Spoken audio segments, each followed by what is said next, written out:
کابل ښاریانو د پنجشنبې ورځ په پرلپسې خونړیو بریدونو او چاودنو پیل کړه.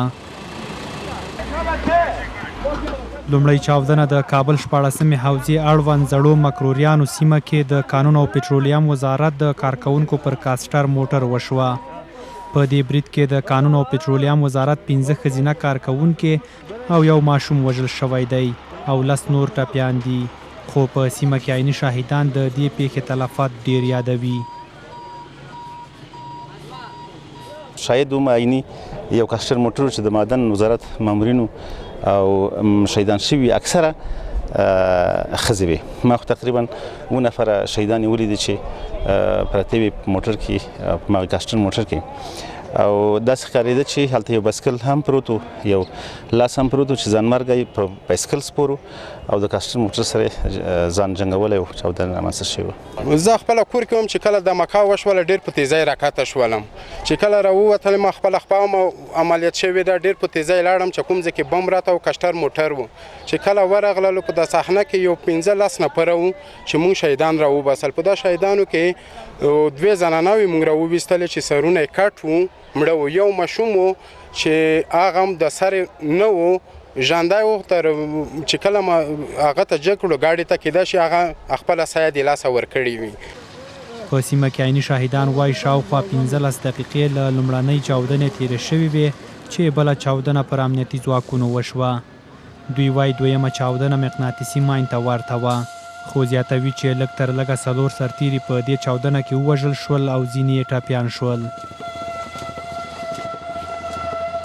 10 دقیقه بعد یا 15 دقیقه بعد بود که سربازهای ما رسیدن، اردوی ملی، واکنش ملی بیا در بین از یام اگر انفجار شد. فکر کنم که بمب چسبکی بود که اکثریت از سربازهای ما به شهادت رسید و زخمی و کشته زیاد داریم. بار دوم بود که چند دقیقه بعد یک انفجار دیگه باز رخ داد که باز از اردوی ملی ما پلیسای ما چند تاش زخمی شدن.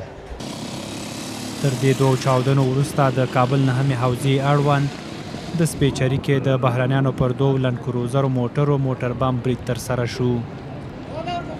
د کابل 9مې حوزې اړوند نوي سړک سیمه کې دلته د بهرنیانو پر موټر باندې موټر بم چاودنه کیږي چې په پایله کې عام خلکو ته مالی او ځاني زیانونه اوړي. دغه چاودنه تر نورو ډیره زوروره وه چې حتی په دې برید کې د بهرنیانو یاد موټر په بشپړه توګه له منځه تللي او تر 100 کیلومترۍ د خلکو کورونو ته زیان رسېدلی دی. تقریبا چې ما هېڅ هم نه ماته دې کې 15-16 لکه روپونه زیات زیان را رسېدلی، او دا یو ځل نه ده، دا درېیم ځل ده. په دې درېیم ځل ته موږ سره حکومت په دې دویم ځل کې یو څه همکاري هم نه ده کړې، راسې دروغ وعدې وکړي، نومونه ولیکي، هر څه ولیکي، بیا موږ ته د 1 روپو نه موږ سره مرسته کېږي، نه موږ سره امداد کېږي، نه ښه کېږي. نه پوهېږم چې دا چا ته ورکوي هغه جب کې اچوي، که موږ ته راوړي نه، یا که حکومت یې نه ورکوي. دغه پاس دفتر ده نو چې نه کړکۍ روغې پاتې وي، نه شیشه پاتې وي، نه هېڅ شی هم. دا 4م ځل ده چې موږ ته تخمینا په حدود د 3-4 لک روپۍ خساره راځي، خو نه څوک د موږ غور کوي او نه څوک چاته د تاوان ورکوي او نه ښه نه بد. موږ د سیزن دپاره مالونه کته کړه چې موږ وایي زه یو 100 روپۍ غریبي به وکړو، قرض باندې مالونه واخیستل، تاوانونه مو کړه. اوس بیا دا تاسو خپله عیني شاهدان یې دا حالات وینئ. د موږ د رئیس جمهور نه دا تمه ده، توقع مو ده چې وروره خدای ته وګوره، رسول ته وګوره، چې که څه کوی شي وکړه، که نه شي کولی د دې خلکو غم وخوره. هر دماکه، هر پیر انفجار، هر رقم حالات په انسان راځي. څه حالات دی؟ ما اوس 4 ورونه پکې زخمیان دي، دا مې د تره دفتر ده، تره مې پکې زخمي ده، ما اوس وینه ورکړې ده شیخ زاید هسپتال کې.